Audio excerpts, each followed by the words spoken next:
So you don't have a complaint program, or maybe you have one, but it's not quite where you think it should be.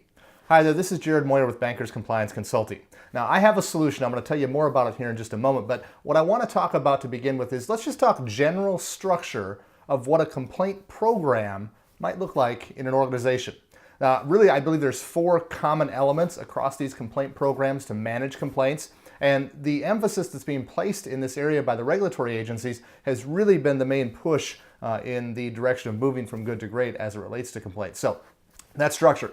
First, let's start with a board-approved policy. Now, I can't point you to a regulation that says, here's where it says you have to do this, but with an area that's increasing in risk, this is a great way to mitigate that and also get the board's attention.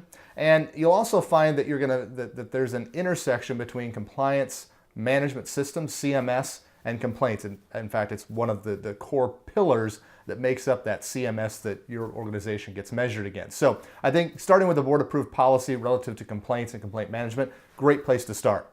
But that's just one of the structural elements. Another one would be the procedures and processes. You have to have, to me, a roadmap that outlines in writing how to carry out the mission that is handling complaints. If you just tell people to go and report complaints and handle them, you're going to get just what you ask for. A few people that do it, and they don't all do it consistently. So I think a consistent, clear, concise roadmap that provides clarity to you and your team on how this mission is to be carried out. Now, if you do that, you need to make sure that what you expect to happen is actually happening in the background. So that brings us to the last 2 common structural elements. You've got to train people on what the mission is. And so train them on the procedures that support the policy and so forth. And then you have to monitor, track, and provide some sort of reporting to ensure that it happens. That reporting goes back up through management and to the board of directors, the monitoring, the tracking. Again, you need to make sure the mission's being carried out. Now, let's talk about that solution that I mentioned up front.